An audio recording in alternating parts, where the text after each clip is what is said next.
Hello and welcome to HTC's podcast.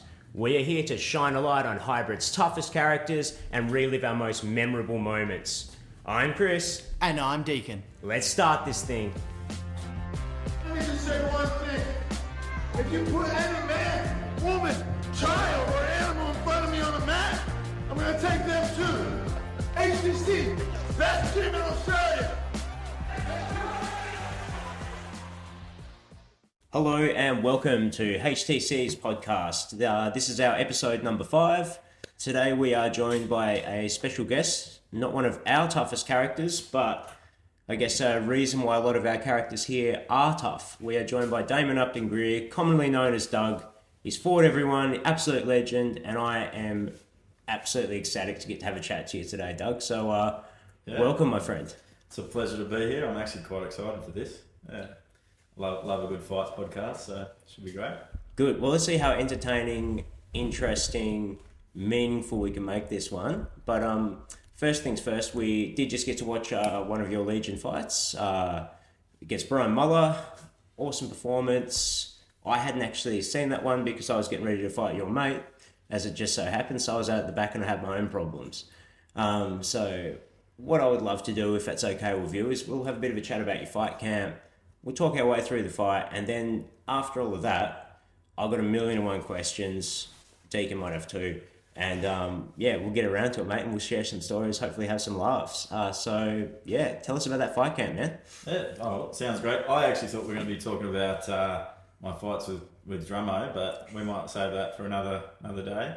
The fight camp with Brian, that was an interesting one because I didn't know whether I was fighting MMA or Muay Thai, so I was just trained both, obviously MMA has a stand-up aspect to it, but it is a lot different to fighting Thai. But yeah, it ended up being what I felt like was my best Thai performance. But it was a tough camp just because I didn't know what I was fighting. Yeah, and then we had Branson fighting yourself, and I was pretty invested in that. And so it was a bit of a mixed bag that night.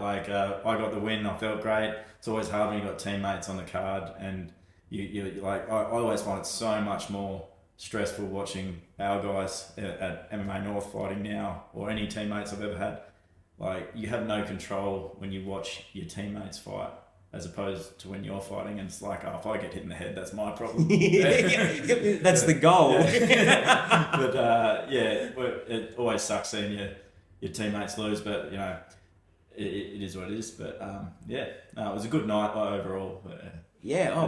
Honestly, that Legion was pumping because we were just chatting before. That was the last Legion before COVID, so the lights were off. It was freaking packed. I think every time, Etchell fought main event, so every time Etchell fights, everyone's fucking. They're gonna rock always up. Packed. They're gonna rock up. Fights. Yeah, there's mullets as far as the eye can see. It was awesome. It was good. I'm pretty sure I did end up breaking up a fight that night in the crowd. I think that was that one. Yeah, it was definitely a Sean fight. But yeah. Well, how'd you go in the fight in the crowd? How was that one? Well, I didn't have to throw any punches, but I broke one up. Yeah, you broke one up. That's awesome. But it was a great night. I do love that. So COVID, I think, was a big factor in it. That Legion sort of dialed back their production a little bit, and they got rid of the floodlights and turned the lights back on, which, they did what they had to do. But I'm glad that recently they've gone back to doing the show that way, and it just adds a bit of atmosphere. I love it. Yeah. Same. I think we are so blessed. I'm preaching to people flat out down here. I'm like, look, we are so blessed to have Legion. You can drive up to Launceston and watch it and support it, because if you guys want to go up there and actually have fair fights, in front of good crowds in a cage, you're not going to get stitched up. They do wicked matchups up there. You get to see Tassie's best as well fight each other. Get to watch you go out there and attempt to die fighting everyone all the time. Yeah, I love it. Jacob and Zach always they're always fair matchups. You never know. As Tasmanians, we do have it hard. Promoters on the mainland, they know. Tassie boy, he's probably not going to sell a lot of tickets. He doesn't have a lot of friends here. Yeah.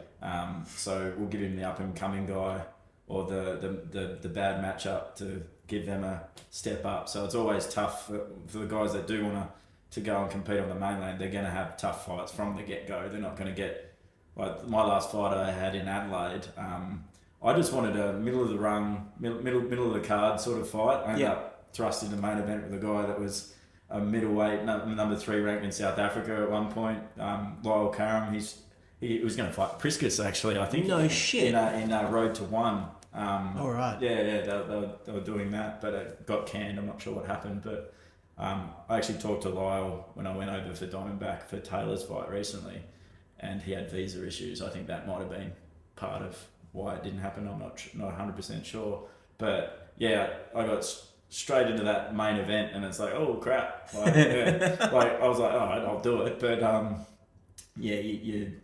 you've got a disadvantage as a Tasmanian on the overall scene, I think. How far out were you between fights, between your last fight and that fight? Like the one on Diamondback? Oh, but How long are your gap been between fights, you reckon? It's hard to say. I'm not actually sure. It might have been a year, maybe. Yeah, because like you were saying earlier, like the more fights you have, the more competition. I think if there's any advice I could give to an up-and-coming fighter is try and be active. It's like, especially in your like early 20s, like your body recovers better anyway.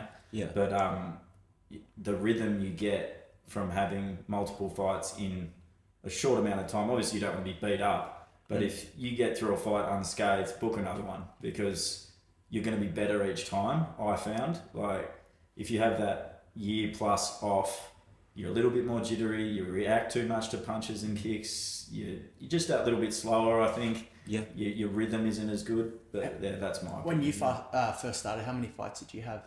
Yeah, so I had... so when Valor started, and like, Valor was run by...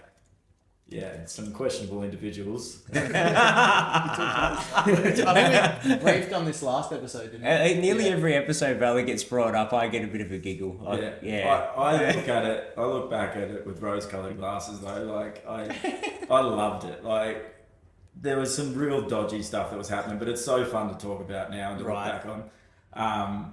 But yeah, so that Valor started right when I just got into training. So I had been training for like 4 months. And then there was Valor 1, and I was like, I've got to get in on this. So I was on the next one, which was Valor C Series 1. And the venue got pulled out. Who knows why, in hindsight. We can speculate. We could speculate. Who knows why, but it ended up being short notice in Harley-Davidson car park. So... Was that in Prospect, I guess? Yes, was Prospect. That's in Launceston, right? In Yeah, Launceston. near Page's family's house, just around the corner, yeah. So the cage was outside and it was dewy. So everyone was sliding around the cage. I came out at the start of my first ever fight thinking, I don't have much of a ground game at this point. I'm just going to throw some hands, and I ran out and slipped on my ass. So, but I just loved it. We got fight. Me and Fred House, shout out to the Octopus. We got fight of the day. He won the decision, but I just loved it. It just kicked me off, and I was quite happy. Another thing with Valor is that they were just pumping the cards out. Yeah. So I had 5 fights in my first 6 months there. So yeah, that's wild. Yeah.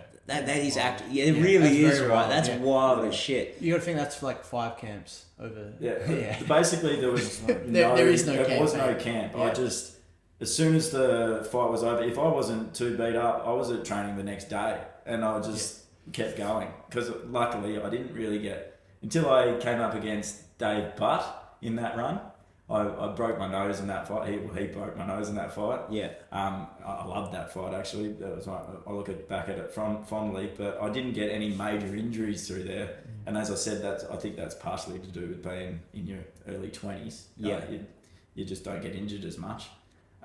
So I was able to back it up and keep backing it up. And I felt like I got better and better as you went along. Just that's what you get from consistent competition. And so I think, anyone that wants to get better, just compete a lot and try not to get hurt, I suppose. But That David Butt fight, which Valor was that on? that was Valor 4, I believe. Yeah. Where We was got that? Was that five in every year for Launceston? that one. Or So- was that in Launceston? Or? Yeah, that was at Albert Hall. Yeah. That wasn't the 4-man tournament at Albert Hall? Was it? No. I did then fight on the 4-man tournament. I remember watching after that. Yeah, and I came up against Cal Potter. Yep. That Oh didn't yeah, go I well. remember. That was like one of the first battles I went to. Yeah, okay. Yeah, Yeah, it's crazy. I missed out on that one. That's like one of the few fights yours I've not seen. Yeah. So the tournament, so I'd already fought Dave, and I think they were pretty keen.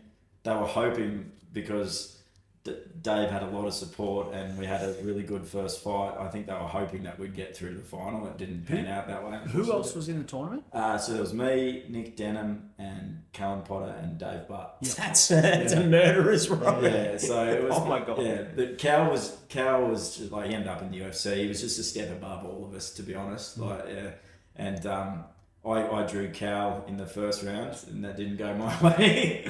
And Denham and Butsy had the first fight on the other side, and Denham got through to that, and then Cal ended up winning. But it was still a really cool time. I loved it. The Albert Hall venue was so Yeah, that was awesome. really cool. It was a wicked I'd love to see fights back there again. Hobart City Hall is very similar. Setup. Yeah, it's not a bad setup down there. Yeah. Probably is the warm up area and stuff in The Hobart one, City Hall. some of those rooms out at the back are tiny for the warm Yeah. area. You know the one up the stairs? Yeah, Yeah, that's you're it. like, It's like you may as well be in a toilet cubicle. Yeah, literally. So Albert Hall's actually the same down the bottom.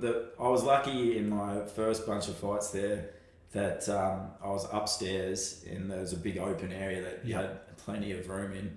But then when I was coming up against Dan Hyatt's student, I ended up in a toilet cubicle. Yeah, of course you do. Yeah. Of course. Yeah. But yeah, I love that venue. I mean, the warm up's not ideal, but the light show, the balcony seating, and all that, it's really cool as a fighter. And you're in the cage and you look up and you see guys above you. Watching down, so I thought that was pretty cool. It had like a Coliseum type. Yeah, The noise was good. And it was so loud because it was like the basketball court style venues are a bit spread out, whilst the Albert Hall gives really good atmosphere. The acoustic sound is just nice, and Yeah. you know, it's funny because I remember actually the same thing. It's like going upstairs to watch a fight. When was that? It must have been when Stu fought Callan Potter, but Shaw Dean fought at welterweight somehow. Yeah, he fought Hoshi. Yeah. I cannot believe he made that weight. I know. I was upstairs That was looking pretty eye to wild, eye with actually. Shaw Yeah, for I the first time remember ever. About the same height when I was upstairs. Like, it's like, bloody hell, 77. Yeah, It's well, I insane. ran into Shaw on the day of that fight, and I said, "Oh, how you feeling, man? That wake up would have been horrible." It's like, "I don't feel too bad." I'm like, "Are you serious?" Like, Yeah, he was on the IV, so yeah, I have to be. Yeah, he'd be hospitalised otherwise. Right, Yeah. It was incredible, like, bit of willpower and determination and, I guess, approaching death can do, hey? Yeah, I mean, that was a quick fight. it was, Wasn't it? Yeah. Hoshi, because I've fought You Hoshi as did well. another tough bastard you thought, Yeah, so I've had a couple of fights with Hoshi, and he's got really good cardio, and his ability to recover, I've noticed in a bunch of his fights, is really good. So I did think that the stoppage was maybe a little bit early, but like Shaw was probably going to finish the job anyway, to be honest. But yeah, I did feel it stopped a little early because Hoshi can recover. Like I dropped him in our second fight. I put him down with the right hook, and I thought I had him, and he recovered, and he ended up beating me with a doctor stoppage. I was bleeding everywhere. Oh, yeah. Was that mate. Devonport? That was Devon. That was a war. Yeah, it was a war. Yeah. Because it was twice you fought? Yeah, I fought Hoshi once on like really short notice. I was actually in Sydney drinking for a 21st birthday party, and I saw a post, and I was hammered when I saw this post, saying that the Hoshi's opponent had dropped out, I think, and they were going to give a good purse to whoever wanted to step up and do it, and I thought, stuff it, let's do it. So I was just like, let's do it. So I had a 2-week camp. It wasn't even 2 weeks to fight him the first time, and we had a really entertaining first round. I did get his back, and it was a good first round. I landed a head kick, I think, as well, but I just didn't have the gas tank. Yep. For like, you can't have a good gas tank on 10 days of training. So God, no. yeah, I ended up gassing pretty hard, and I got held in mount and just repeated, like I wasn't like hurt too bad, just couldn't get out, and it was fair enough. The ref stopped the fight, so I was pretty keen for that rematch just because I wanted a proper camp for it. Yeah. And I didn't win the rematch, but I definitely put a better account of myself in for it. Yeah. Well, everyone talked about it forever. Yeah, Like, it was oh, all you should like see that. it as blood and this, that, the other, and it's like a war. And I'm like, For me, what I love the most about a fight is not about like win or lose. Like obviously everyone loves winning, but it's just when everyone comes up to you, that was awesome, man. I loved watching that.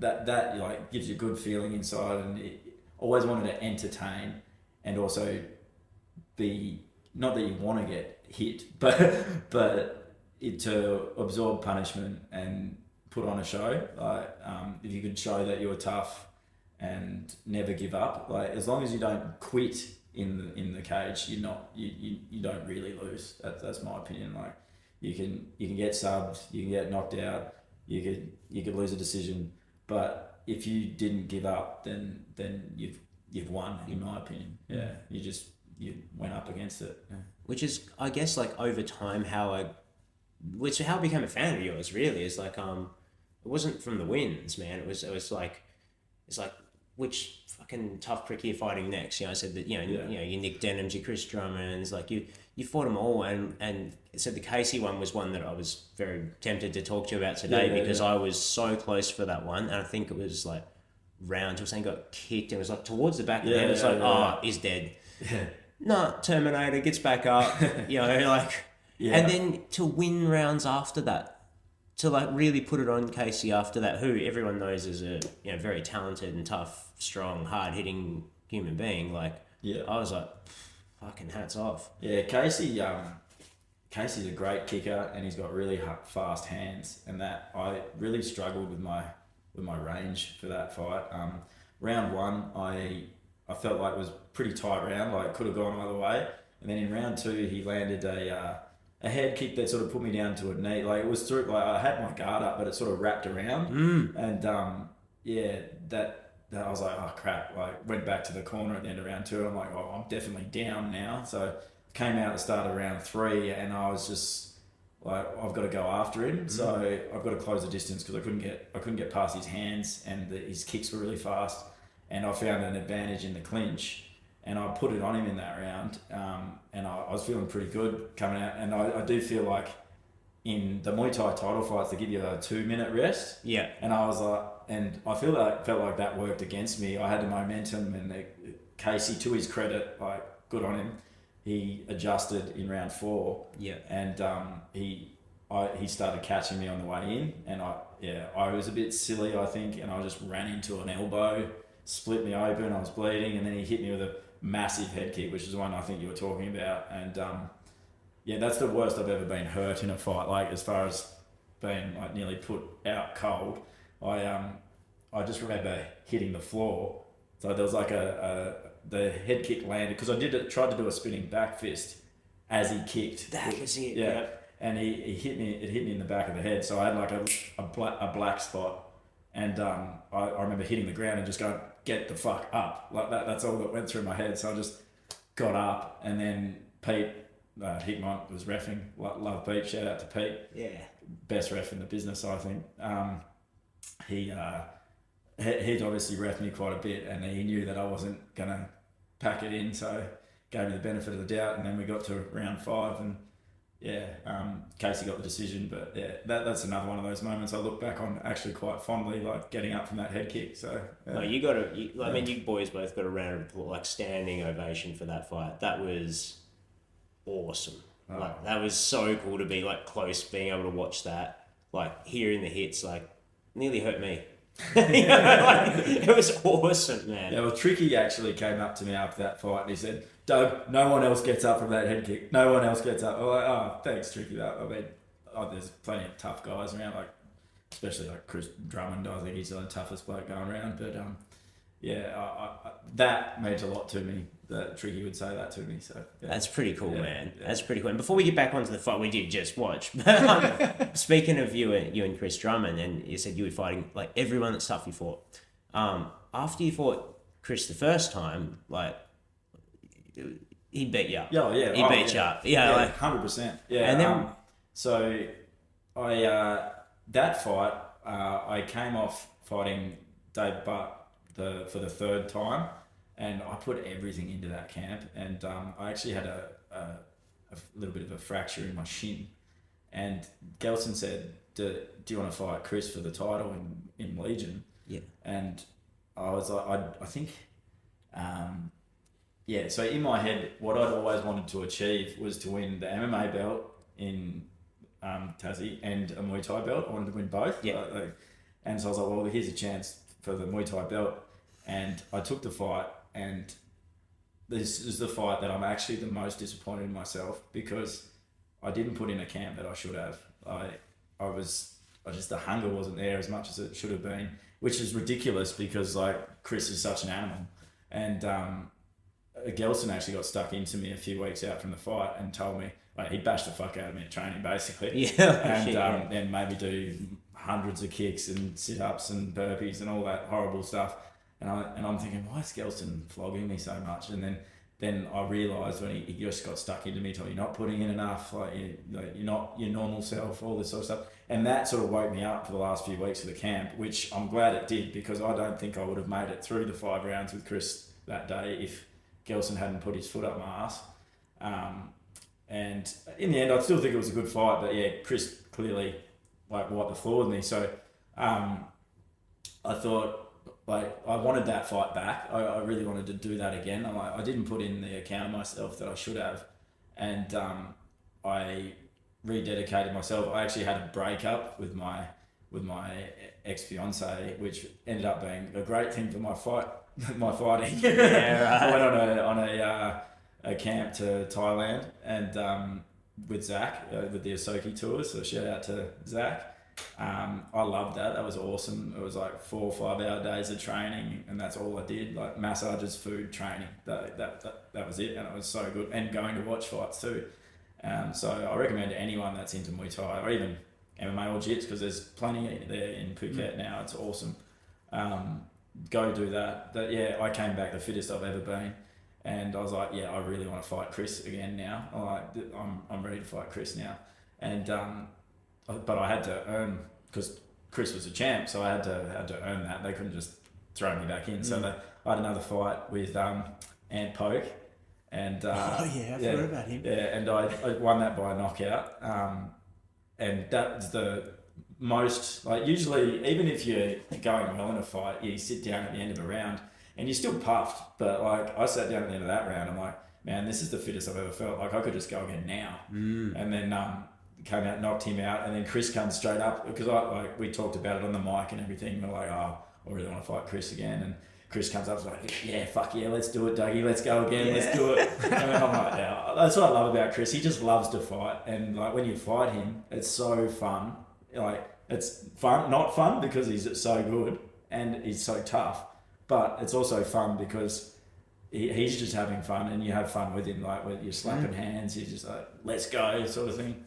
And so I was really pumped for that second fight, and I think I lost a split decision, but I honestly think the fight could have gone either way, and I was happy with my performance despite losing. Oh, you should. And Chris said to me after the fight, he goes, I was hoping that was a draw, Doug. I was hoping that was a draw.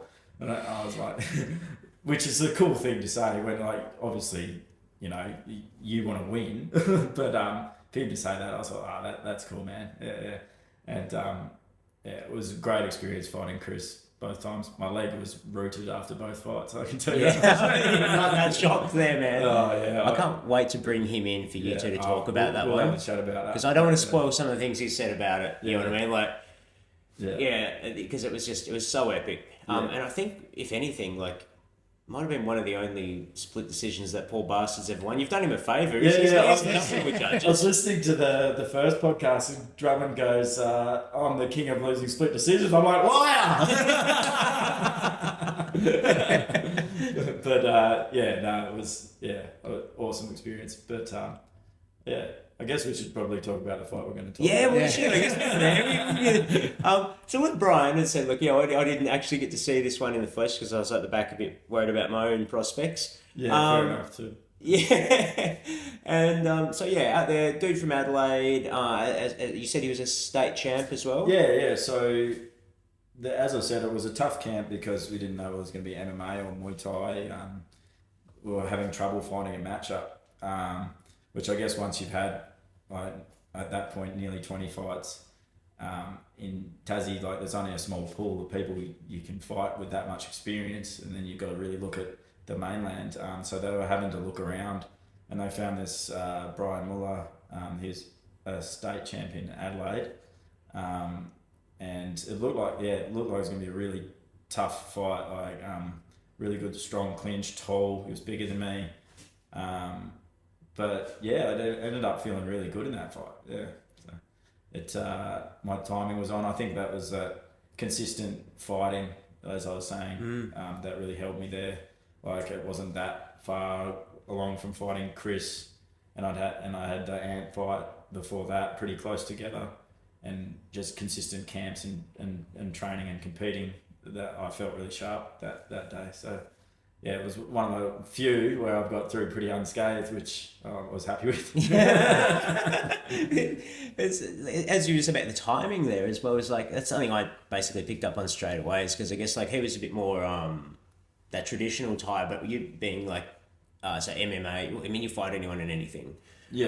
So yeah, I feel like it was to my advantage being in a cage, because I could use my footwork moving away, and he was more of a traditional Thai, come forward, try and clinch, land knees, that sort of thing, which is a bit harder to achieve in the cage. I think, like, when you've got the ring, you've got the corners to cut you off, and I did notice him say something about that online later on. It was like, it was a bit different fighting in a cage, and it is. So, you know, if you've got to think about what you're fighting in.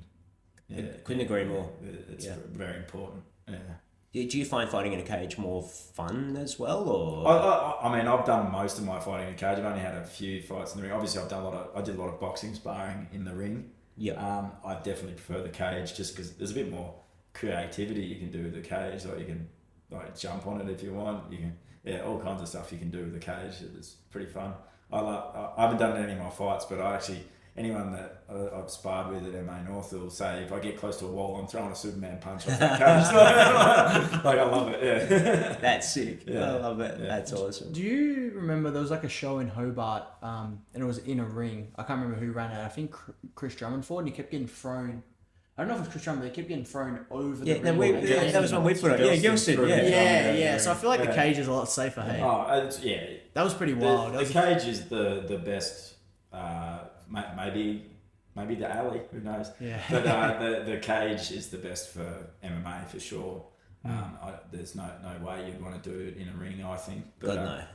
Yeah, but even Muay Thai, I think it's actually better. I mean, the traditionalists will hate me for that. They'll say, it's got to be in a ring, it's tradition in a ring. But like, even Zach, he's a traditionalist, but obviously Legion's in a cage, and all the Thai fights are in a cage. So, and they never end up being boring. No. And like, you get that with a ring, you get that, like, people, like, it gets like sloppy against the ring, like they start like leaning over it and all that, and then people can fall out and all that. So the cage is far safer, and I think it makes for better fights too. I think it feels like you're locked in more. Like, I actually found it very overwhelming fighting in a ring. I could see everyone and that sort of shit. But you are a bit blocked out with the cage, I think. It's just like the dude you agree to fight, and then Uncle Pete Hickmont there or someone like that, keeping an eye on you, and I don't know, I just found it a bit. You lock in better, I guess. Yeah, I actually felt like my first fight in a ring helped me mentally for my fighting though, because after that Harley Davidson fight outside, and it was all dewy, I was really paranoid when I was fighting about slipping over, and like the Valor surface was a bit slipperier than what the Legion one is, and it mentally cooked me for a few fights, like standing up. So I did win a few fights by sub. Like, I wanted to take people down. Felt more comfortable on the ground. And obviously, like, it helps when you get more experience standing up with that. But I had a Thai fight in the ring, and the surface was different and much grippier, and I was able to feel more comfortable on the feet again, and then that helped me going forward. So the surface is a big factor as well, because I don't know if you ever saw the fight on Valor. There was, I can't remember that the guy's poor name. bastard. The poor bastard. Yeah. The guy threw a body kick, I think, or even a leg kick, and the sticker tore, and he slipped into a head kick, and it just knocked him flat. Like, it was horrific knockout. Oh, wow. Yeah. Yeah. When was that? What card was that? I can't actually remember No. what card it was. It was early in the Valor days, Yeah. because everyone was talking about it because he was out for a fair while. It was a Yeah, pretty serious the one. paramedics came as well, I think. Yeah, Yeah, so- Fuck. yeah, that was a rough one. So Yeah. yeah, always be careful where you're stepping. Yeah, for sure. Yeah. So obviously by the time you've ended up fighting for Brian here, you're talking about like going out there and you felt pretty comfy and as you're saying, like over the years of a lot of fights and different surfaces mixing up those strikes. That's something I noticed with the fight with Brian is you're mixing up targets, you're mixing up techniques. Like I was trying to watch that and think about what game plan you had in it. I still don't know. Like, did you have a game plan going into it? No, there was a game plan. So, and it sort of ties exactly into what I was talking about with the footwork. I felt like he was a clinch guy. He was used to the ring. I was going to move, switch my stances, try to keep my... Even though he was taller than me, I felt like maybe I'd have a bit of a speed advantage. And if I could move around, kick the legs, move my head, and keep a lot of variety thrown at him, it could be a look that he wasn't used to. And I think it was. I think it sort of threw him a bit, and it ended up going my way. So, yeah, it worked out. Yeah, it was like clean volume is probably the way I'd describe it. I felt like I had a high rate of landing in that fight, which is always nice. It kind of sucks in a fight if you're missing all the time. It throws your rhythm all out. Missed a few big shots myself. We've all done it, mate. We've all done it. Don't you look back at an ugly overhand that you totally missed and you're like, oh God, what I actually, when I did fight Matt, like Bobby always reminds me because he's always watching. But anyway, I literally remember loading up a big punch and like blatantly missing him punching the cage and feeling like a complete goose. I'm like that was never gonna let. Like, who wouldn't have seen that coming? Yeah. You know what I mean? I always tell people because you see it happen occasionally in the gym, like, especially someone that hasn't had a heap of fights or like a lot of training. They accidentally punch themselves, but then I'm like, don't be upset. The former heavyweight champion of the world, Tyson Fury, there's a video going around of him uppercutting himself in a fight. So I think we have either a photo or footage of Perrin Anderson. He fought in a Legion ages back. Yeah. And the only strike that landed on him was an uppercut he landed on himself.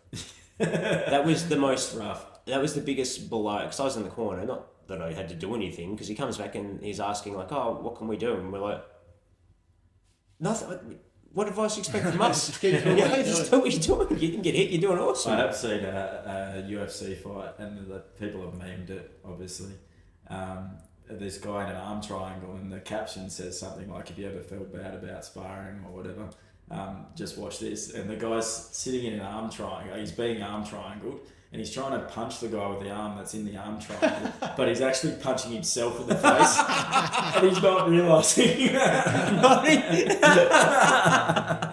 That's awesome. I've never seen that. Yeah, I'm gonna go check that out. That's pretty funny. You've got to check that out. Yeah. I will. I love watching other people do things that makes you feel better. Yeah. Well, he's in the UFC, so it can't be doing too bad. Yeah. Even better. That's with this fight with Brian. I said like high intelligent volume, as I was saying, and you said you had a good training camp for it, even though it wasn't specific for Muay Thai.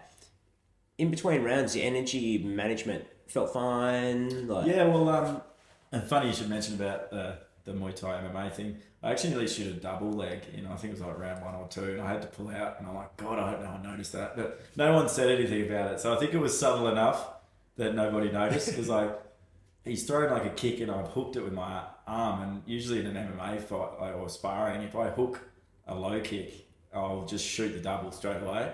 And I've gone to shoot and I've realised I can't do that, and I've just dropped the leg and like weaved my head out, and like, oh, I hope no one noticed that. But yeah, as far as energy management goes, I was pretty happy because it was a short notice thing, because it was hard to get the matchup sorted. Brian requested the fight be, I was expecting it to be like a standard length Thai fight, so it's 3-3s. That he asked for, and I think they've been doing this on the mainland a bit in like amateur title fights and stuff like that, doing 5-2s, and I was like, oh well, that sounds alright to me. Yeah. And I actually really liked 5-2s. You could fight at a decent speed the whole time, and not really. By the time the fatigue starts to kick in, it's that last minute of each round. Because I've done the 5-3s and like the 5-minute rounds in MMA.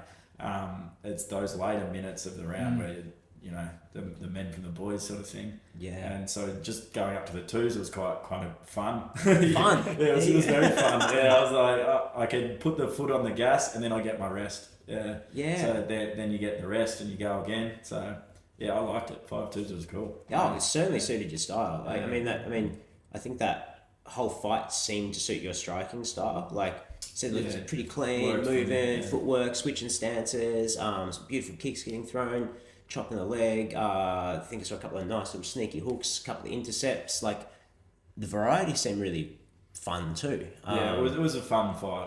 I always have thought when I fight, I want to do stuff that makes the crowd go, oh, cool, like that sort of stuff. Like, you want to be entertaining, and I'd rather be entertaining than go out and just say it's an MMA fight and just dry hump someone for 3 rounds. Like, I'd rather lose and have an exciting fight than win and be boring. Could not agree more. Couldn't agree more. Which brings me to my next few points is, when did you start training? How old were you? And why did you take it up? Like, why did you get into martial arts, man? So, growing up, I loved Rocky and the Karate Kid, so I always had that in the background. But I played like your standard sort of team sports. I played soccer, I played footy, I played cricket. Loved all of them. But once I found fighting, I was obsessed. Yeah. It's a bit of a long story, but we'll get into it. So I did a little bit of boxing when I was 15, not for very long, but that sort of really was in the back of my head for a while after that. The reason I did some boxing was because the soccer grounds were washed out, and the club sent the team to go train, so that we could get some fitness in while all the grounds were washed out. And I actually KO'd one of my teammates by accident in my first sparring session. And the Graham George was running the gym back then. It was at Youngtown Boxing Club, and he was like, oh, I should come in and do some training. And so I was playing soccer on Saturdays, and I was coming in and doing a bit of boxing on Sundays, but it wasn't a lot in the end. And I was always knackered because I'd played a couple of games on the Saturday, and I did find it really fun, but yeah, it wasn't 100% what I wanted to do at the time. So then I stopped, and then I got a staph infection. Well, I started doing some traditional-ish sort of martial arts when I was 19. It was called Gongkwon Yusul. It was a Korean martial art, which is like MMA in a gi, pretty basically. And you could only throw body punches, but it was a mixture of like Hapkido, judo, bit of Muay Thai. It was a bit of a weird amalgamation of styles, but it was actually a good little preparation to get into fighting MMA. But I got a staph infection, which wasn't on my skin or anything. It got straight into my bloodstream. I got sepsis. Went into my pubic bone, and I actually nearly died. Fuck. Yeah, so I was on life support, and I said goodbye to my family. I was intubated and everything. Yeah. How old were you, sorry? 19, yeah. Oh, that scares the shit out of me. Yeah, it was pretty scary, so make sure you always keep your wounds clean, and if you've got staph, get off the mat. But yeah. Amen. Yeah. Poor old Deacon's a kiss of death here. Like, he can look at someone with staph and catch it. Yeah. So well, we get so desensitized to how dangerous it is, I think, because it's so common in grappling sports to get skin infections. But it can, like, I didn't even have anything on my skin, and I just got really sick, and I thought I had the flu to start with. Yeah. And I just got sicker and sicker, and next thing I know, I'm in ICU. I had to have a Baxter pump in my arm, so IV fluids, even after I left the hospital for months. And then I had to have orals after that. So God knows what it did to my gut flora. They're always talking about that these days. But, then while I was, this sounds really corny and cheesy, but while I was in the hospital, I was just like, because it had been in the back of my head about fighting, and I hadn't really committed to it, and I was just like, you know what, life's too short. I'm just going to do it, and then I just went 100% into it after I got better, and 4 months later, that was when I had my first fight. The Fred one. Yeah, the Fred one. That's so cool, man. They told me that I shouldn't be doing any intense physical activity as I didn't listen at all. But I did ask, am I going to hurt myself? They said, no, you probably just feel really like faint and want to pass out and all that sort of stuff. I'm like, well, if I'm not going to actually hurt myself, then I'm just going to go for it. But, yeah. And I came good pretty quick. But, yeah. So I'm pretty onto the staff stuff. Yeah. Whenever I see someone with something on their skin at the gym, I'm like, oh, you might get that looked at. Yeah, it's a big deal here. Like, I try and look out for the grapplers as much as I come down here and shit talk all the grapplers and then run upstairs before they can choke me. That disinfecting, making sure people are clean clothes, clean bodies, clean feet. It's not a hard ask, is it? No. We are lucky with our climate in Tassie. Like, it's not as bad as, say, Thailand or Bali or something like that. It's pretty hard to avoid up there. Like, you can do all the right things and still get it. That's why I haven't gone and trained over there. Yeah. Well, I did the Al Leone camp with Craig Jones and Joseph Chen earlier this year, and I was straight with an antibacterial soap straight after. I had spray for any even the littlest scratch. I was like spraying with antibacterial spray, and they were making sure everyone was washing their feet before they went on the mat and all that. But yeah, still got it. Still got it. Once you've had it too, it's easy. It is easier once you've got it, I think. But, Dangerous thing. It's you're right. It's one of those things that you because you're around it all the time and it doesn't seem like much. Oh, whoever's got staph, we won't see him for a week or two. You forget that a couple of days can go by and you can die. You can lose a leg. You got to take it seriously. I've only had staph I think once or twice. Way back in the day, back when hybrid was above Kazali, so whether 2009 or 10, I had a little cut in my face and I shaved and I spread it all the way down my neck. And luckily my girlfriend at the time, she was like, that looks infected. Go and see a doctor. Thank God I did, because staph infection. Yeah. I looked hideous. I looked like I belonged in Lord of the Rings for a little bit there. But luckily I didn't get into the... Despite me being really paranoid about it, sadly I've actually got it quite a few times. I had it before I fought Corey. I had it before I fought Chris the second time. I got it like the week before. So it's so hard to avoid, even if you do. Well, the thing is, you just ran down from the fight. And Craig Jones has I've heard him talk about it on podcasts before. It's like, you always get it when you're like been training really hard and you run down, and that's if I got it, always be on the back end of a fight camp. It's like, if it had been like I was just coming in for a few rolls and I was pretty fresh, probably wouldn't have got it. But because you're doing the back to back multiple times a day sessions, then I think your immune system's a bit weaker and you just get it. But there's only so much a human body can handle. Usually, no, you're right. I usually get it like the week after a competition. Yeah, just the stress of the competition too. Yeah, definitely. Yeah. I totally forgot what I was going to ask you. There was something I was going to ask you. I don't know. I have these Joe Biden moments these days. We're talking about having young kids earlier. That lack of sleep thing. It gets you, man. Yeah, absolutely gets you. It does. It's got me today. I was going to come in for a roll, but barely got any sleep. Family stuff as well, but hey, so you're running you're going to do a jiu-jitsu show possibly? Can you talk about that, or so that'd be cool. I guess as I get a bit older, like obviously my introduction to martial arts was through competition, but for me it's a for life thing now, and you got to find, and I'll still keep competing, especially in jiu-jitsu. I've really rediscovered, not that I ever lost it, but really am loving jiu-jitsu at the moment. And I just went to Grappling Industries recently, starting a little rash guard business, the Anti-Gi. Give us a follow. Yeah, I was going to ask you about that, but keep going. We'll come back to it. No worries. But the thing that I'm proudest of this year is that we started the Tas Submission Championship, and that actually took quite a bit to get going, because people don't realise how hard it is to get a jiu-jitsu competition going in Tasmania. Like, it's significantly harder here than it is on the mainland because of our laws. You have to have like an official sanctioning body, and they're not all so accommodating.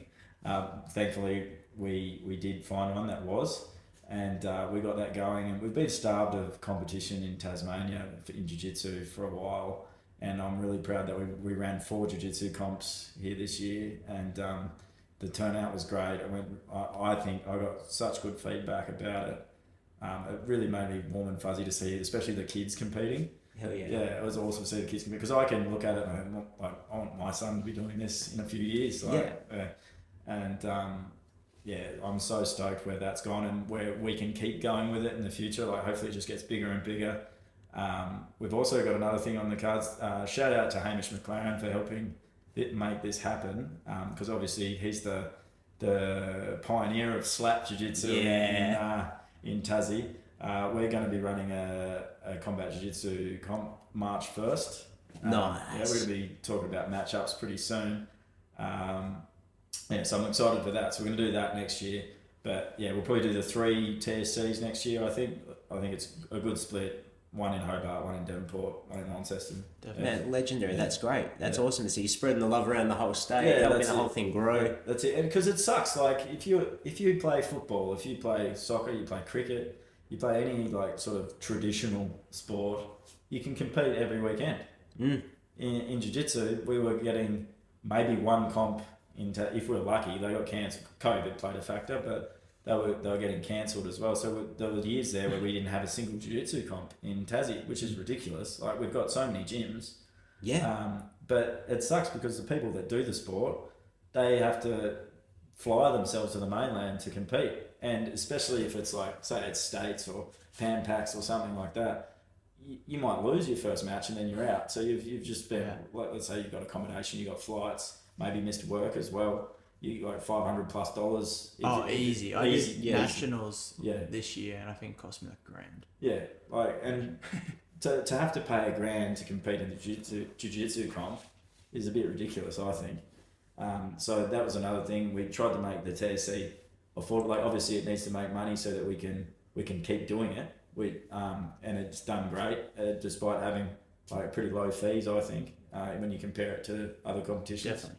Yeah, so I was really stoked with how it's gone. It's been awesome. Like, our guys have gone and done your competitions, and then some of them have decided they want to do some on the mainland, and then they've flown over and done that. Like, which is what we want to happen. Like, it's like we want it to be, all right, you start your doing jiu-jitsu, you get a bit of experience under your belt, and not even just jump straight into a TSC, have a heap of matches, feel more confident. You're getting 3-4 comps a year at home, and then if you want to, then you can then take it to the mainland, and then it feels worth it. Like, you've got that comp experience, and now you're going to take it to the mainland, where obviously the competition's better. It's just how it is with populations and how it works. Yeah, it's definitely a lot tougher on the mainland. Yeah, definitely. But I think we punch well above our weight. I was just about to say the exact same thing. In all regards, like we've got yourself included, like very high level strikers, MMA. Deacon, I talk about your achievements more than you do. You're a tremendous grappler. Like, I think we do really well considering the lack of competition that we've had for such a long period of time. And I think obviously, like, having Zach and Jacob doing what they're doing, having you guys doing what you're doing, Hamish, I think the Tasmanian martial arts community staying just tightly knit enough has been awesome. It's not a huge, there's not a lot of people in Tassie. For the amount of people that are here, there's such good fighters and jiu-jitsu athletes. Like, if you look at the cream, the top level we've got down here, they'll hold their own at a high level across. Like, you got Rob, he won a world title. For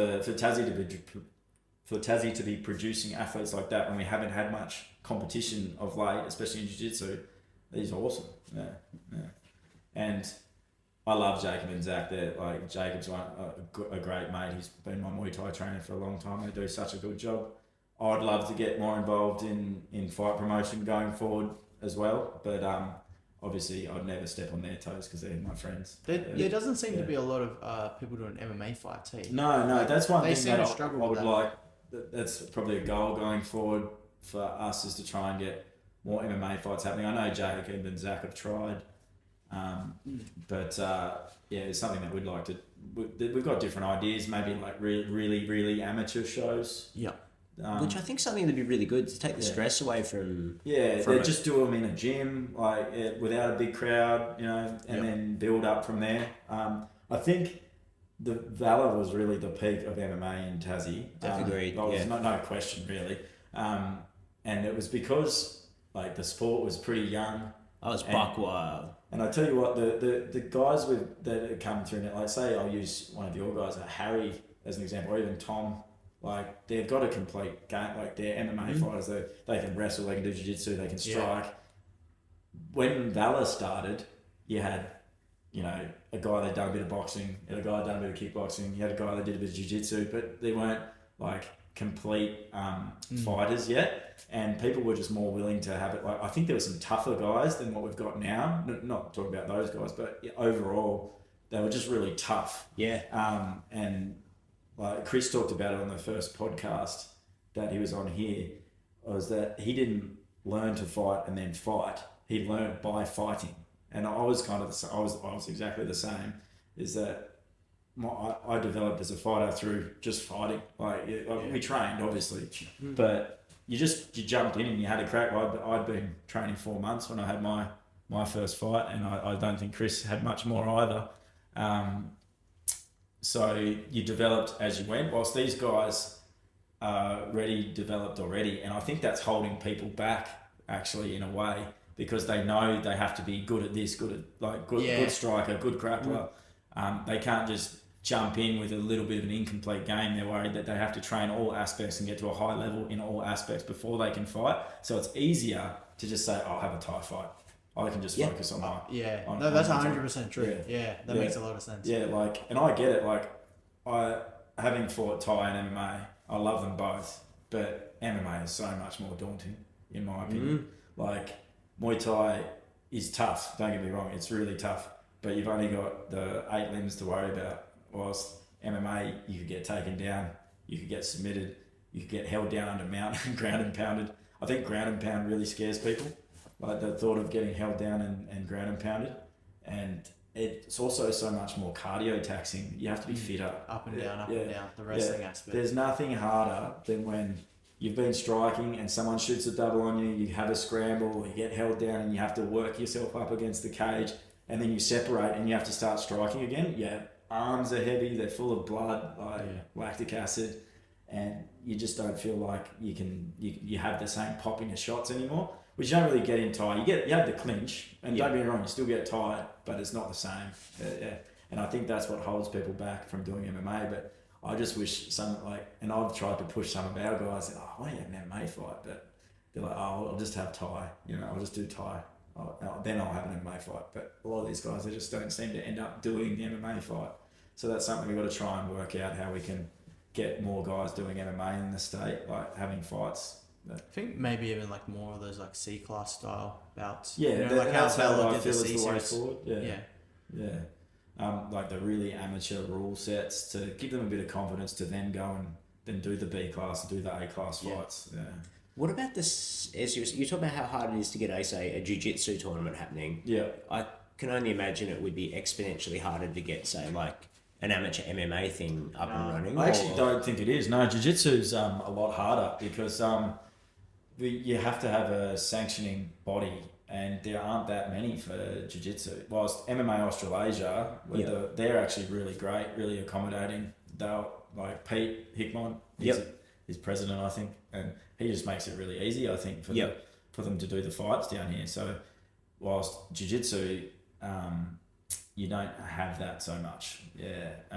And it doesn't matter on the mainland because you can just get insurance and run a comp. As long as you're insured, you're good. But because we have to have a sanctioning body, there's only a couple in jiu-jitsu, and I'm not going to name any names, but some are asking quite a bit of money. Oh, really? Yeah. Or they're just not willing to. They're not willing to budge on their rule sets at all, and which isn't Like if you want to do like the style of comp that we do, you need a certain rule set. You can't specifically do their rule set. And you know, we've got guys like Deeks. A lot of guys here, they love their leg locks and heel hooks and that sort. And I think it's great. I think it's really archaic jiu-jitsu that you're not training those things, and to have them illegal in all these comps is a bit silly. I think. So that's one thing I'm glad about. We can have heel hooks in the advanced division in our comp. Yep.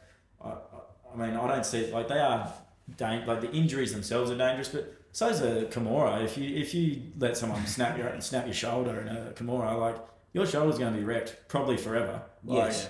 Why is that any different to a heel hook? It used to be like a myth that if someone got a heel hook, it would your knee would explode before you felt it. Yeah. You know what I mean? But it was just no one really knew how to do a heel hook. Yeah. No, like don't get me wrong. No, I will tap early to heel hooks, but like I think we should be doing it. Yeah, that's it. Yeah. Especially like obviously now that the martial arts community in general is starting to grow and thrive, and I think it is going to go through a really good stage because like the guys coming out of your gym, they're awesome. Like you know, Zach's gym's awesome.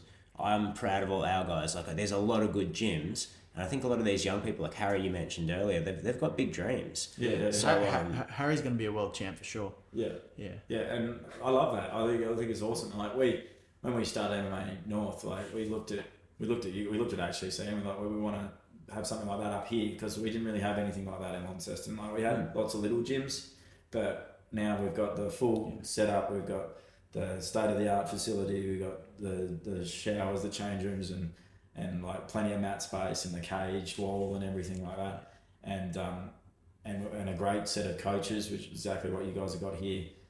We got Cal. Big Calzone. I love Cal. Isn't he cool? Wrestling, and we got Corey, we got myself, we got Al and Jez, and we got others too. Like Joey's really stepped up. He's going to be fighting for the belt in Legion soon. And Josh, so I could go on forever. We've got a bunch of good guys, and I'm really proud of that. But you need that. Like I didn't have that when I started. I had James. I love James. He's like one of my best friends. And I've been with him from the get-go. He still rolls with me a couple of times a week.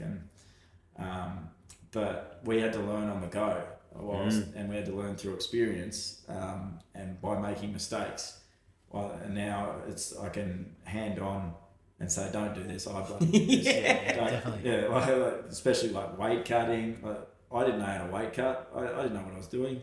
And I'm still learning now. Like there's Jordan Sullivan, the fight dietitian. Taylor and I were doing like an online seminar with him before his last fight. So you're always learning, and it's cool. But and when I'm learning the stuff, he's talking about all these things wrong that fighters do, and I pretty much had done all of them. Tick. Yeah. I'm like, did that. So it's good, and I like being able to pass on that experience in that don't make those mistakes that I made, sort of thing. Yeah. It is truly fulfilling, right? Yeah, like that's I love it. Yeah. like you and I would speak, being like, I hate to say the word, but elder martial arts in the community now. Kind of sucks to say that. Qualify for masters divisions in jiu-jitsu. I don't really like that. It's not cool. I have not entered one yet, and I'm not about to anytime soon. But it's so good to give back. Yeah. It really is, and all this shit that you like, as you're saying, you like, fuck, I wish I knew this when I was 18. Yeah. Fucking wish I knew this when I was 20. Oh, so many times I look back, man, I could have used that in that fight. Like, right. Just like even concepts to do with like it took me a long time to realise that whilst I love jiu-jitsu, MMA doesn't have a lot of jiu-jitsu in it. Like not now. Like the submission game, like the playing off your back and going for submissions off your back. I won a few fights like that, but man, I've copped some punishment for it, and the guys that are getting better and better on top, it's pretty hard to land subs off your back whilst you're getting ground and pounded. And even just playing guard, I talked to Cal Potter about it when he was running a seminar here, and I said, what do you do from closed guard in an MMA fight? And he said, if any of my students grab a closed guard in an MMA fight, I'm picking up the stool and hitting them with it. Definitely. It's like you just got to get back up. You got to get to your feet. So that's one, like, one thing that I've really worked on after my last fight in Adelaide, because I learned the hard way in that fight. I just spent the whole fight getting ground and pound from the bottom, couldn't get up, just trying to throw up subs, and they didn't work. So now I feel like I've got a lot better game at getting back to my feet using the wall. The wall wrestling is so huge in MMA. If you look at Volk and Islam, that fight, obviously you'd say Islam is a much better wrestler, but Volk's wall wrestling and his ability to get back up, so good, and made it a really hard fight for Islam. I was actually there, which was pretty cool. Were you there for that one? That's wild. Yeah, Corey and I went, and my missus came as well, and that was awesome. Every time Volk got up to his feet, the place just exploded. It's popped. I had no voice left. It was so awesome. I was just like, where's that home cooking of the judges, though? Like, I really wanted to see and you at the end of that. But especially when you see that, at the end, the damage. And the way Volk ended that fight, it just felt right that he should get the nod. I mean, I guess you look back at round by round, which is how it's meant to be scored, but. But it would have been nice to see Volk get that. Proud Australian that day, though, right? I was proud of Punch. What a legend that guy is. Even though he didn't get the win, you went out walking on air. It was cool. But that you look at that now, and you look at that fight, and it sort of shows it's not about pure grappling; it's about MMA grappling. Definitely. Yeah, no, it's definitely grown, developed, changed a lot. Because if you say you roll someone like Deacon, or you wrestle with like a Tom Ackerley, like there's a big difference in the way they do it. Like Deacon's going to enter your legs, he's going to play a complicated guard, and it's like a lot of open guard. There is no open guard in MMA. Open guard's not really. You stand up. Yeah, you get up, or you get hit. So it's a lot different. Yeah, but obviously. I love jiu-jitsu too, so I like to try and do both. But of course. Yeah. And amongst doing that, is it like getting to train with people who are more MMA grappling style or more competitive jiu-jitsu style? Are you finding some sort of a happy medium between which is a bit more you? Yeah. I mean, I've always been someone that like. But if someone says, "Oh, you can't do that in an MMA fight," I'll try and do it. Legend, love it. But I just love martial arts, so I'm not ever going to say you can't ever do this, but there has to be a happy medium if you want to compete in MMA. The way I look at it going forward, though, I'm not going to be fighting MMA forever. I'm going to be doing jiu-jitsu forever. Cool. So I want to learn all the different guards, and I don't care. I'll be inverting and all that sort of stuff. I want to learn all that. So it's really cool. Like, why would you not want to learn it? And you're not getting hit in the head when you're doing it, so that's pretty nice. That's a bonus. Longevity going forward. People think that fighters. I hate talking to people that aren't really involved in combat sports that really go hard on the head trauma thing. It is important, and fighters know it's important. In the majority, there's some idiots out there. There is in every sport. We know that it's not good for you to get hit in the head, but you just got to mitigate it. It's like choosing to drink alcohol. Everyone knows alcohol's bad for you. Yeah. There is no health benefit at all to any drop of alcohol that you have. No. Getting hit in the head's not good for you. But I tell you what, being a martial artist and training and keeping fit is great for you. There's nothing bad about that. It's just we've got to mitigate the head trauma as much as we can. It's just a fact that you're going to get some, but hopefully you manage it well enough that you don't have any bad effects, mate. Well, look, mate, the wars you've been in, and you can still string all your sentences together just fine, I think is testament to that. But I've noticed, I think for me personally, I've got a bit of a bugbear, which is boxing. I think that kids getting smacked in the head at such an early age, by the time they get to 19 or 20, they're making poor decisions, they'll talk with the lisp, they'll try and steal your car when you're not looking. You know what they're like, you've met them. 100%. And people think that MMA, people that don't know a lot about combat sports will say MMA is so bad, but they'll be somewhat okay with boxing because it's been around for so long, but it's way worse. And the standing 8 count is probably the worst thing out of all of it. You can and it happened to me in the Casey fight, as I said, I got dropped and my head hit the ground and whatnot, and then I did get back up, and then I kept fighting because I'm allowed to because of the rule set. If it's an MMA fight, it's probably done. Most likely. So that's worse for you. The really bad concussion, and then all right, let's keep going. Yeah. So you've had a 10-second rest. 10 seconds. Just enough time for that brain to swell a bit more for the next one, you reckon? But I've always found, like, unless I've been going from camp to camp, if I had a fight, especially a rough one where I've taken a lot of punishment, I avoid any like head contact sparring. Like I've done a lot of leg kick rounds, like just sparring with leg kick, or like just kicks in general, like body, even the head. You can throw the head kick. Chances are you're not going to land the head kick too often. With leg kick sparring, it really mitigates the amount of head shots you're taking. And the other one is grappling. Like, because you're doing MMA, you can still get better grappling without getting hit in the head. And that's why I look at jiu-jitsu as something else I'm going to do for life. And I will always be involved in MMA as far as like holding pads and even the leg kick sparring, like I was saying, and all that sort of thing. But I'm not going to be banging out 5-5s in the gym forever. But, no. I love jiu-jitsu. Yeah. And also, like, as you were just saying about, like, you know, that being a part of it forever, like, those people that you've probably had young kids come in that you've sort of saved, for lack of a better term, put them on the right path, and it's or a guy that I'll like that you fought, Matt Branson. He came in, and I definitely felt like it turned his life around, getting into training, and like that. The benefit of that far outweighs a few knocks to the head, in my opinion. To quit the drink, stop doing drugs, get in the gym every day, get healthy. That's got to be so much better for you than not doing it. And voluntarily, like, putting yourself in hard positions where, I guess, the resilience you build. You find out who you are, right? Yeah, that's right. Yeah. As I said, whenever I've fought, I've always just not wanted to give up. And being put in those really tough circumstances and then getting through them, you look back at them with pride, and you really know who you are. Like in my last fight, I got smashed the whole fight basically, but I'm still proud that I went the distance. At the end of the first round, I caught this big elbow. It actually fractured my eye socket, and I started the round two. And I always thought this was something from movies, right, where you can see three of them, you know. But I looked, and it's like in Rocky or whatever. But I've looked over at the other side of the ring, and I could actually see three of my opponent. I'm like, oh crap, this isn't good. One of the bastards was tough enough. Yeah.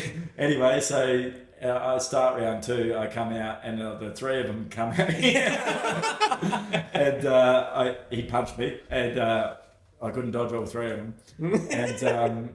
My vision came good, thank Christ, because I don't know how I'd have got through the rest of the fight if I could have seen through the whole time. But yeah, that was a moment I was like, oh, that was a really test of who I am. I could have easily just packed up shop then, but no, I got through the fight. I looked like the elephant man at the end of the fight, but hey, you can still look back and go, oh, at least I got through proud it. Of that.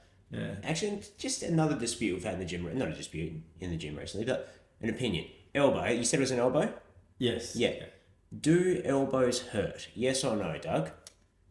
I'm going to say, well, they're not the worst thing ever. Yeah. Fuck, I'm on the wrong side of this again. Yeah. God damn it. Tross said in class the other day, he's like, oh, elbows don't hurt. I'm like, yes, they fucking do. What are you talking about? They really you're probably talking to the wrong two blokes. After you two fought each other, nothing really hurts anymore, right? I think Chris and I are a bit wide of the same in a few ways. yeah, you're but interesting lads. Yeah, no, they're not the worst thing. I feel like a lot of the time, I think he's right. Like a lot of the time, like they just sting a bit, and then you're like, like they don't feel as concussive. I don't know what it is, but yeah, they definitely cut you. Yeah, like they really cut you. Like you've been sliced. I think that's the only thing that's cut. I've been cut quite a few times, but they're all elbows, I think. All elbows. Yeah. I've only been elbowed once, and that was by a young Matty. Right there, still got a bump in my skull. Cracked my skull, little fucker. And like, honest to God, it felt like some prick come up to me with a ballpoint hammer and went, crack. That's what it felt like. And I was like, no, they really do hurt. So anyway, I think I'm on the wrong side of it. Yeah. Or you guys are both mental. The worst part is when you cop the elbow and you're waiting to feel if it's going to bleed. Yep. Touch the glove on. Oh, and then, no, right. And then you get the drop of blood in the eye and you're like, crap. What was the worst cut you've ever had? Was it the Hoshi? The Hoshi fight was definitely the worst cut I had. So I was on my back, like I was saying not to, going for an armbar. And he just dropped this elbow on me. And I got my leg over for the armbar, and then the ref stops the fight to check my cut. I was pretty wild about that because I thought I had it, but here's what it is. He's checked the cut, and then he goes, "Do you want to go back to the position you had, or do you want to stand back up? We can start you from standing." And I'm like, "Well, I'm not going to get the armbar now." Yeah. I'm just going to just let the armbar in now that we're in the position, and like I had blood running into my eye. And I was like, I'm probably better off just standing up. So that I lost that moment. But that was a bad cut. And he really mashed my nose too. So it was hard to tell whether it was the cut or the bleeding nose that was bothering me more. I was just, there was a lot of claret. But yeah. It was pretty funny. Between rounds, I think it was between round 2 and 3 maybe, or round 1 and 2. I can't remember. The guy, there was that much blood on the canvas that they sent someone out to go wipe it up, and he slipped on his ass in the blood. That's epic. I had no idea about that. I'm sitting in the corner and I see him stack it, and everyone in the crowd's having a giggle. That's awesome. Yeah. Oh, I love that. That's so awesome. Before we let you go, Deeks, have you got any more questions for Damon? Just tell us a bit about the your no gi apparel. Oh yeah. So this is just a little side project. As I said, I want like MMA, mixed martial arts is my life. So my partner's in marketing, and she has a degree in marketing, and we thought, what's something that we could do that would be fun, like as a side hustle. And you look at, and I was really enjoying all Craig Jones's different rash guards that he was doing, and like his Keep Jiu-Jitsu Gay and the B-Team Pulls and Nicky Rod's Natty King and all that. Those I've got all them, and I was like, why don't we do some cool rash guards and just I don't want to do exactly what Craig was doing, so I was like, we could do puns that involve like movies and I was on a bit of an, I think a lot of we're all nerds. Yeah, definitely. Yeah. So I love all my sci-fi and fantasy and like movies and stuff. So why don't we make a bunch of pun rash guards? And I think they're doing quite well. Like we just did a Pokemon theme one, Chocomon, and that we've sold out of them. They're selling pretty well online. And my partner and I, we just started going up. We just did it the last weekend or year before. Went up to Grappling Industries. Yep. And ran a stall there, and people loved them there. That's awesome. So yeah, check out the Anti-Gi. The Anti-Gi. Grab a rash guard. Yeah. We'll link it in the description. We will. We will. Thanks, that's really awesome. It's good fun, and the guys at the gym love it. They're always giving me ideas. So I think we've got another one coming that's for women as a Jitsi Puff if you're into Pokemon. And I think the next one we might look at is the Choker instead of the Joker. Excellent. Yeah. Hey, look, I'm a new dad, so if you want some terrible puns, like just send me a message if you ever get stuck. I have a bit of a thing, and I might be able to help you out. Yeah, no, it's good fun coming up with them. I've got a massive list. It's just like picking which one you're going to do next and which one you think people are going to like the most. But it's good fun. Oh, mate, that's awesome. And do you want to give your gym a shout out to? Where else do you find you guys in Launceston? I've never even driven past MMA North. MMA North, we're in Kings Meadows at Merino Street. We are happy to have anyone come in for a roll. Like we have open mats all the time. Just hit us up and come spar. We do everything. So come have a crack. So from beginners all the way up. Yeah, beginners all the way through. We really want to push the kids going forward too. So one thing we noticed with the TSC is that Tas Wing Chung, they were the champions this year, and they had so many kids, and we just thought that's something that we need more of, and so we really want to push our kids program going forward. They're the future, so we do. That's our plan next year too. The same thing. Yeah, it's the way to go. Like the kids of the future. Like we can't be us old blokes bashing each other forever. Yeah, it's going to get sad at some point, isn't it? So come on to MMA North. Oh, mate, that's awesome. Thank you so much for joining us, Doug. I could honestly talk to you all day, mate. So can you please come back, especially 100%. you and Trossi? We'll do one with Chris. It'll be Love awesome. it. Yeah. Be awesome. Thanks, man. Cheers, man.